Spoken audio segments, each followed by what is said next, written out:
Welcome to the Slop Farm. Enjoy the video. You start by validating the packaging and ID because counterfeiters often get the outer details wrong. First, open the box and inspect print quality and font clarity. Poor printing signals a fake. Next, locate the model and serial numbers and the MFI marking. These help confirm authenticity.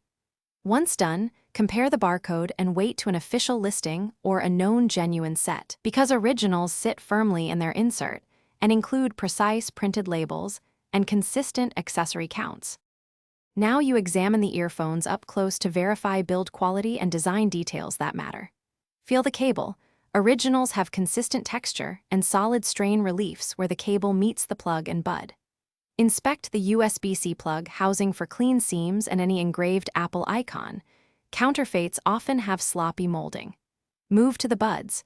Check the driver grill pattern and mesh size, silicone tip fit, and the remote button travel. Authentic units use precise tolerances and consistent materials. Finish by testing function because real performance is hard to fake. Plug into a phone and play familiar tracks to confirm stereo balance, clarity, and bass response.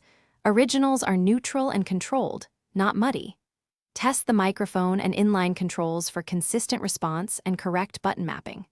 Once satisfied, verify the serial with Apple support or through device registration. If things don't match, request a refund and compare against a verified genuine pair. Troubleshooting tip. If audio is uneven, try different tips and a different device to rule out fit or source issues. Thanks for watching. Consider subscribing if we helped you today.